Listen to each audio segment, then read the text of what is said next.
apa kabar semua? Senang sekali saya Rini Ayu Ningtyas dapat menjumpai Anda kembali dalam program kesayangan kita, Dokterku, disiarkan dari studio El Sinta TV dan 95,7 FM Fit Radio Semarang. Seperti biasa, selama 1 jam ke depan, kami akan menyajikan informasi seputar kesehatan Anda dengan tema yang sangat penting pemirsa mengenai pentingkah deteksi dini kanker payudara. Bagi Anda yang ingin tanya, silakan di 021 2520 atau kirim pertanyaan Anda ke email kami di dokterkuelsinta@yahoo.co.id. Hari ini kita kehadiran dengan Dr. Bob Andinata SPBK ONG.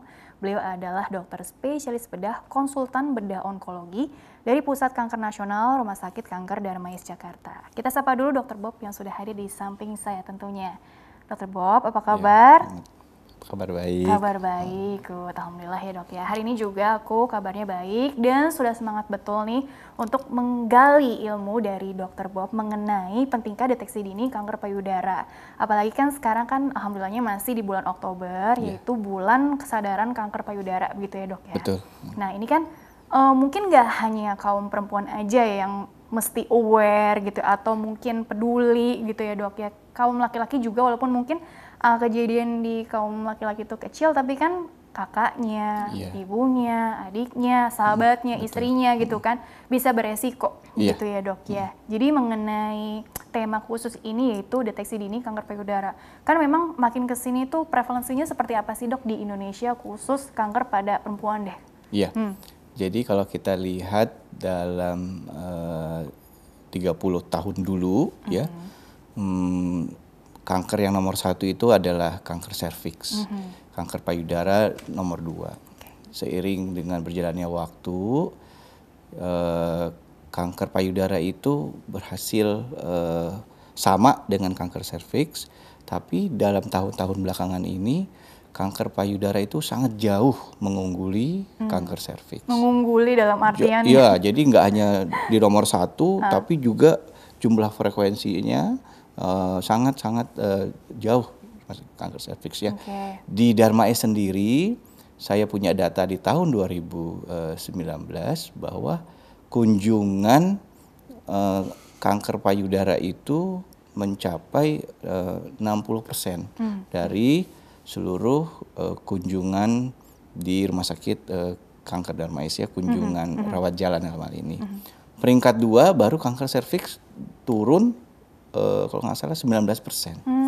Oh maaf, kanker paru yang ketiga baru kanker serviks. Jadi kanker paru itu 19%, kanker serviks 11%. Secara jadi statistik seperti itu. Jauh sekali. Oh gitu. Tapi tadi sayangnya yang datang itu kondisinya sudah case-nya udah agak lanjut ya dok ya. Betul. Jadi yang datang itu stadiumnya sudah kita namakan stadium lanjut ya, kurang lebih stadium 3 dan stadium 4 hampir angkanya mungkin di 70%, 80%. Ya kan?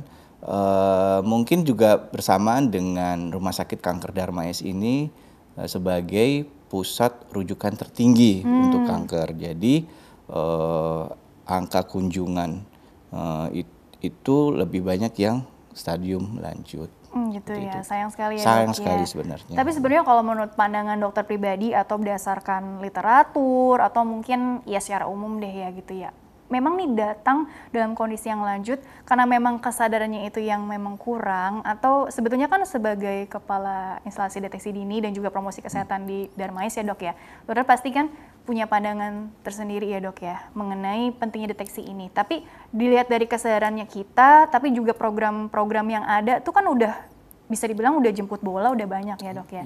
Tapi bagaimana sih mengapa kejadiannya justru makin makin meningkat dan diprediksi juga akan jauh lebih meningkat barangkali, atau bagaimana dok? Betul.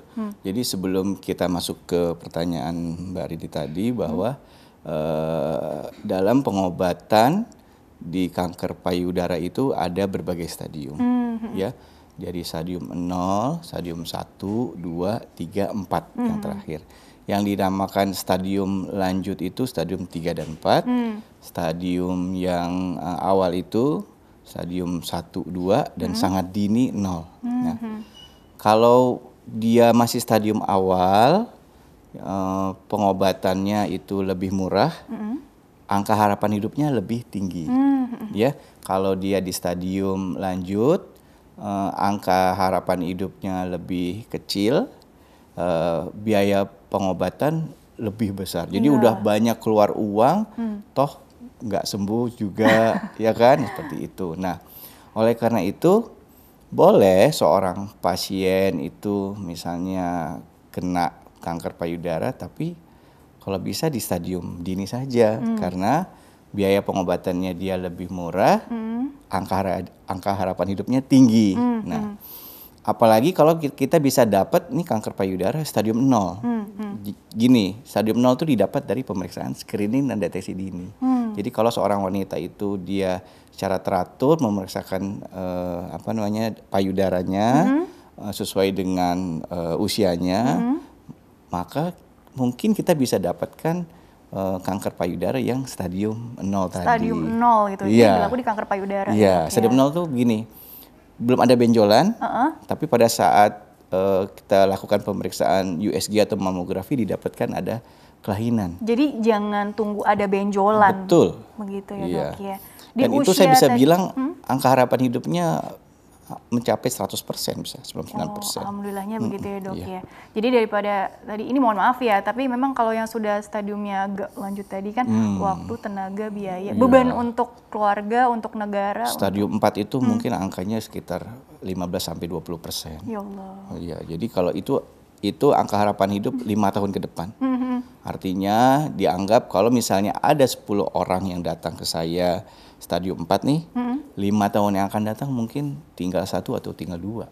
Seperti itu. Tadi kan jadi kan kalau bisa gitu ya stadium 0 dan itu belum ada benjolan gitu ya, Dok ya. Tapi itu diketahui dengan memang minimal dengan pemeriksaan yang artinya sadanis ya, Dok ya. Atau sadari pun kita bisa bagaimana? Pemeriksaan sadari itu intinya adalah memeriksakan adanya benjolan yang awal, yang dini sekali. Biasanya benjolan itu kalau tangan, bukan tangan dokter ya, tangan biasa ya. Tangan orangnya itu dong. biasanya teraba 2 cm. Itu 2 udah teraba. cm itu kira-kira. Teraba 2 cm. Seperti bakso ya, kayak bakso halus ya. Nah, kalau tangan dokter mungkin bisa teraba 1 cm, ya kan. Nah, tapi kalau dengan USG dan mamografi ini setengah senti ke bawah juga bisa terlihat. Oh, terbaca lebih peka terbaca, gitu ya, Dok ya. Nah, seperti itu. Jadi sehingga dengan program screening dan deteksi dini, ya kan, jadi kita bisa mencari ini kelainan-kelainan yang lebih awal. Tapi dengan catatan benjolan ini sendiri kan pasti ada cirinya dong, Dok. Selain ukuran, artinya apakah tadi nyeri atau tidak, terus juga apakah lokasinya menetap atau, nah ini untuk lebih detailnya lagi seperti apa sih, Dok, yang kita patut curigai ya, karena kan ada juga yang ini pas diperiksa jinak nih atau apa, bukan yang ke arah keganasan gitu ya, itu bagaimana membedakannya juga? Jadi ternyata di seluruh kelainan payudara ini, kanker payudara itu bukan yang terbesar. Jadi angkanya mungkin maksimal 20% lah dari seluruh kelainan di payudara. Yang paling banyak itu kita sebut namanya fibrokistic disease atau dikenal dengan nama kista payudara. Kista. Ya, kista itu biasanya benjolan dengan rasa yang sakit atau rasa nyeri. Sedangkan kalau di kanker payudara umumnya 90% bisa saya sebutkan adalah gejala awal itu benjolan tanpa rasa sakit. Ya kan? Nah, biasanya karena nggak sakit, pasien nggak kontrol. Ya. Nah, sedangkan kalau pada kista payudara karena dia sakit, jadi dia datang dengan rasa sakit itu langsung kontrol. Karena kan mengganggu kualitas hidup begitu. Ketakutan sekali, padahal terbalik sebenarnya. Yang nggak sakit itu ya yang bisa mengakibatkan terjadinya kanker payudara. Tapi walaupun tidak sakit, apakah memang ukurannya juga mungkin ya tidak membesar gitu ya, atau mungkin karena lokasinya agak tertutup atau tidak? Ya, jadi apa ya? Dilihat dari perjalanan penyakitnya yang mungkin cukup panjang atau bisa cepat. Nah, ini tergantung dari apa kan bisa beda-beda. Jadi pertama kali benjolan itu tanpa rasa nyeri timbul, ya mungkin kita sebut sebagai tumor jinak, ya, dengan pertumbuhan yang agak lambat pada suatu titik tertentu, ya, misalnya terjadi mutasi atau perubahan sel, baru dia grafiknya pertumbuhannya menjadi cepat. Oh, langsung ya, drastis itu yang dinamakan ada perubahan dari jinak ke ganas. Mutasi. Jadi kita nggak tahu ini mutasi banyak sekali, ya kan? Ya itu yang kita sebut mungkin faktor-faktor resiko yang mengakibatkan kok bisa terjadi perubahan tersebut. Dan faktor resiko ada yang memang tidak bisa kita utak-atik ya dok. Betul, ya. Tidak dan bisa yang dimodifikasi. Bisa kita intervensi itu yang PR kita bersama begitu. Betul, kan ibaratnya. Kalau dilihat dari faktor resiko tadi, apa yang perlu dokter, apa kita semakin sadari di sini dok, mumpung masih bulan Oktober. Tapi artinya ini bukan hanya di bulan Oktober aja. Insya Allah kan harus segera istilahnya secara kontinu gitu dalam kehidupan kita harus rajin, rutin, sadari, dan kalau memang ada curiga yang ke arah situ baru deh sadanis begitu ya dok ya. Jadi kita berbicara tentang faktor resiko, ada 2 kan tadi ya, yang bisa kita kontrol atau modifikasi, satu lagi yang tidak bisa. Yang tidak bisa dulu nih, perempuan, ya. Kemudian dia usianya 50 tahun ke atas, kemudian genetik misalnya ya. Jadi ibu kandungnya atau kakak kandungnya kanker payudara kan nggak bisa terlahir dari siapanya. Nggak bisa ya Tuhan kan. Yang ngatur, ya? Kemudian mendapatkan menstruasi di bawah 12 tahun, terlalu cepat dia dapat menstruasi juga bahaya ya kan, faktor resiko. Atau menopause-nya juga terlalu lama di atas 55 tahun. Nah itu yang faktor-faktor resiko yang nggak bisa kita kontrol. Multifaktorial gitu ya dok. Tapi ini menarik sih, untuk lebih detailnya lagi mungkin nanti di segmen selanjutnya ya dok ya. Ada slide juga yang nanti bisa dokter Bob sharing lebih banyak lagi ya dok ya. Kita jeda dulu ya. Oke. Baiklah pemirsa, jangan kemana-mana, tetaplah bersama kami. Kami akan kembali sesaat lagi.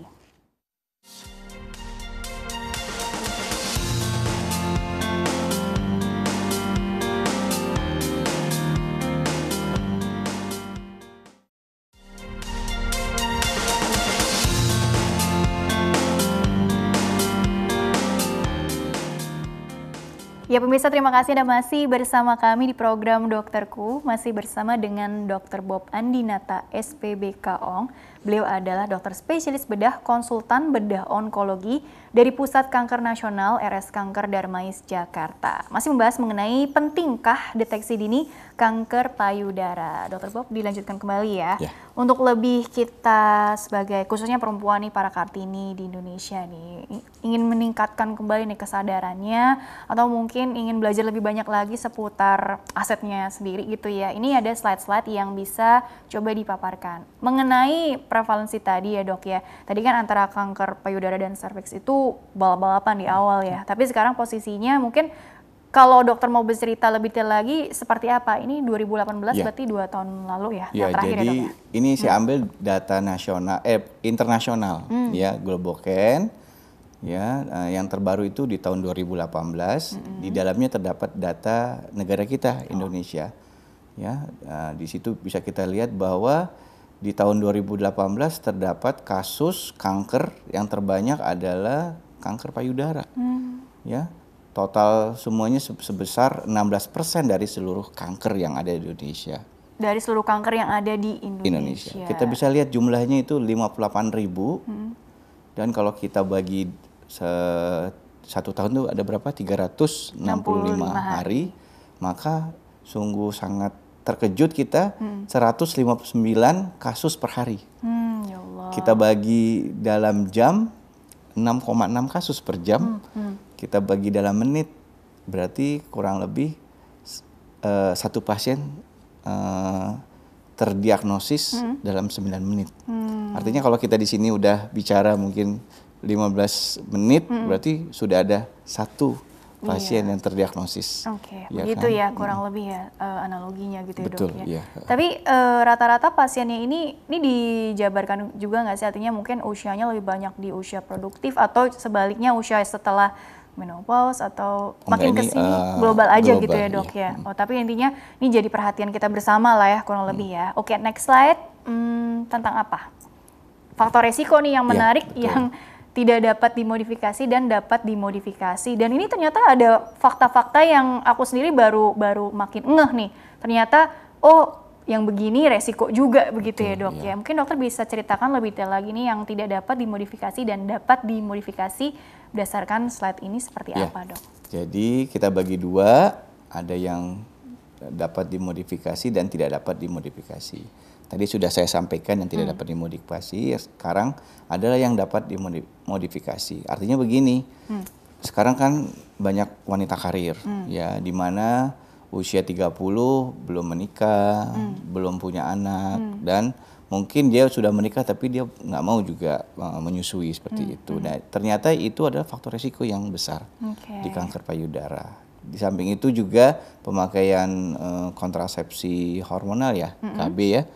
Nah, yang di atas 10 tahun juga berisiko, dan obesitas nih berhubungan dengan diet ya, di mana pasien-pasien yang overweight atau obesitas itu resikonya lebih tinggi daripada yang berat badannya ideal. Seperti itu. Ini sebuah buat gambaran aja ya, bahwa ternyata banyak faktor yang dapat dimodifikasi gitu itu bisa dikontrol artinya bisa, kan. Iya, begitu ya. Oke, itu kabar baiknya gitu dok ya.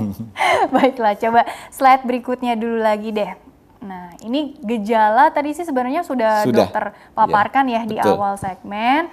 Terus ini mungkin untuk lebih detailnya lagi, bagaimana sih dok? Artinya kan kalau yang sudah sampai ada perubahan bentuk itu kan yang sudah, wah itu mah udah yang. Betul. Ya, jadi gejala awal adalah benjolan tanpa rasa nyeri. Kalau kita sudah dapat gejala yang sisi sebelah kanannya itu ada kemerahan, ada bengkak, benjolan di ketiak, ya, di leher, timbul luka, puting tertarik ke dalam, ataupun gejala discharge misalnya pas dipencet putingnya keluar cairan darah-darah, itu sudah terlambat. Ya, itu udah masuk paling cepat gejala stadium 2 akhir atau 3. Dan jangan lupa benjolan itu tidak harus selalu di area payudaranya, tapi bisa tadi dokter bilang di ketiak dan gitu di leher. Leher, artinya di sekitar payudara juga. Betul, begitu ya dok ya. Oke, terus juga dilihat dari, oh iya dok, kalau yang keluhannya kan katanya juga kanker payudara kan juga banyak jenisnya ya dok ya. Ada yang gatal gitu, bolak-balik ke dokter kulit, nggak taunya dirujuk ke bedah onkologi gitu ya. Ini kan menarik juga. Jadi sebetulnya apa ya, gejala pun juga variatif gitu. Jadi kita juga harus pikirkan kemungkinan-kemungkinan yang lain. Tadi saya sampaikan bahwa gejala utama itu adalah benjolan tanpa rasa nyeri, kurang lebih 80-90%. Nah, sisanya ya seperti itu. Ya, tapi karena dia jarang, jadi kita nggak. Oh iya, tapi jarang ya itu ya dok jarang ya? Sekali, jadi nggak usah dulu lah. Yang penting adalah benjolan tanpa rasa nyeri itu. Itu benjolan tanpa rasa nyeri, itu dia tadi ya. Oke, coba slide selanjutnya lagi. Itu kata kuncinya tadi ya, perlu di-highlight tuh tadi. Mengenai tadi, ini kan nyambung ke survival rates-nya gitu ya dok ya. Nah, ini sebenarnya sudah dijelaskan juga di segmen awal. Namun mungkin bisa dokter tekankan kembali dok, supaya kita jadi makin, begini toh ternyata. Ya, jadi pentingnya deteksi dini itu adalah kita bisa mendapatkan pasien-pasien yang stadiumnya awal dini, di mana kalau dia diobati dalam stadium yang awal, angka harapan hidupnya lebih tinggi, sama biaya pengobatannya akan lebih murah. Iya, automatically gitu ya. Tadi mudah-mudahan sih pas ketemu stadium 0 atau ya mudah-mudahan ya nggak ada masalah sama sekali ya dok ya. Itu harapan semua pasien dan dokter tentunya. Betul, ya. Oke, baik, coba slide berikutnya lagi. Mengenai deteksi dini, sadari dan sadanis. Nah, sadari ini sendiri mungkin ada tips khusus nggak sih dok? Karena kan mungkin ada juga yang belum terlalu paham. Dan mulai usia berapa sih dok sebetulnya setiap perempuan yang ya puber gitu ya udah harus mulai atau bagaimana? Ya, jadi sadari ini artinya atau kepanjangannya periksa payudara sendiri, ya. Sedangkan sadanis periksa payudara oleh tenaga klinis. Kalau sadari itu sejak wanita mulai menstruasi, harus sudah dimulai, ya kan? Nah, diperiksanya itu di hari ke-7 sampai 10 dihitung dari haid pertama. Ya.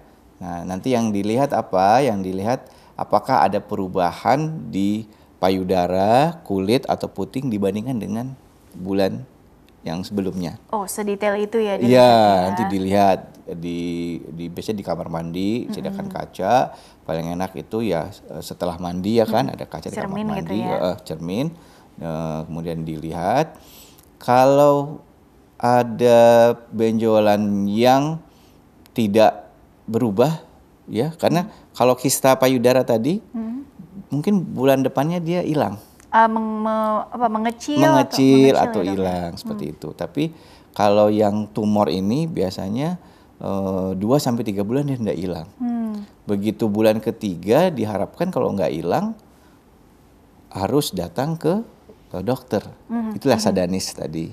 Seperti itu, ya kan?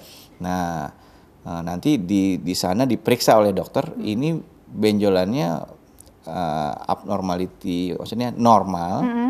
Atau memang harus membutuhkan pemeriksaan yang lebih lanjut, seperti itu. Atau ya. Mungkin yang ibu-ibu yang lagi menyusui. Betul. Itu juga kan? Ya, kadang-kadang suka ada air susunya nggak keluar kan, namanya galactokel kan. Nah, jadi itu jangan takut ke dokter, ya kan. Jadi dokter tuh hanya melihat bahwa ini benjolannya normal apa enggak. Karena enggak semua saya bilang tadi, benjolan di payudara itu ke arah kanker, hanya kurang lebih 20%. Seperti itu. Tapi memang namanya perempuan mungkin udah ya takut, terus udah banyak baca-baca sendiri kan. Itulah yang harus ditegaskan ke kita. Jadi sadanis ini bukan untuk memvonis seorang wanita itu, oh, kamu sakit kanker, bukan. Jadi untuk mengecek kembali, karena kan kalau kita mungkin pasien kan nggak gitu tahu pendidikan tentang benjolannya kan, tapi kalau dokter kan akan lebih tahu ya, seperti itu. Terus juga yang pasti juga karena ini di tengah pandemi COVID-19 jangan sampai menunda pemeriksaan atau pengobatan. Kalau memang ditemukan tadi ada benjolan dan tidak ada nyeri gitu ya, curiga ke arah yang tadi seperti dokter sampaikan, langsung buru-buru ke rumah sakit gitu untuk diperiksakan. Jadi cukup ke klinik atau rumah sakit terdekat, cukup oleh dokter umum dulu. Nanti dokter umum itu pasti seandainya dia ragu, dia akan mengusulkan ke bedah onkologi. Iya, kurang lebih begitu ya dok ya, alurnya gitu ya. Coba slide selanjutnya lagi tentang apa ya? Nah, ini bagian dari nantinya kan setelah sadari, lah sudah sadanis nih. Nah, sadanis nih? Ya, sadanis ini tadi terbagi dari pemeriksaan fisik oleh dokter dan pemeriksaan imaging. Tambahan. Nah, jadi di dalam sadanis tadi, seandainya ada fasilitas di klinik atau rumah sakit tersebut, boleh diperiksakan USG dan mamografi. Untuk pasien di atas 40 tahun, dianjurkan 2 USG dan mamografi. Sedangkan di bawah 40 tahun yang dianjurkan hanya USG saja. Jadi dilihat dari usia atau mungkin ada riwayat lainnya juga, dok? Kadang-kadang di antara usia 35 sampai 40 tahun kita butuh pemeriksaan mamografi juga. Tapi itu nanti yang menentukan adalah dokter bedah onkologinya. Tapi untuk screening ini maksudnya adalah pemeriksaan untuk wanita yang sehat. Nah, jadi dianjurkan pakai patokan yang biar gampang diingat usia 40 tahun. Ini dasarnya begini dulu ya, ada USG, ada mamografi. Betul. Kalau memang dicurigai lebih serius lagi ke arah yang kanker, itu beda lagi. Nanti dokter bedah onkologi akan menentukan dia butuh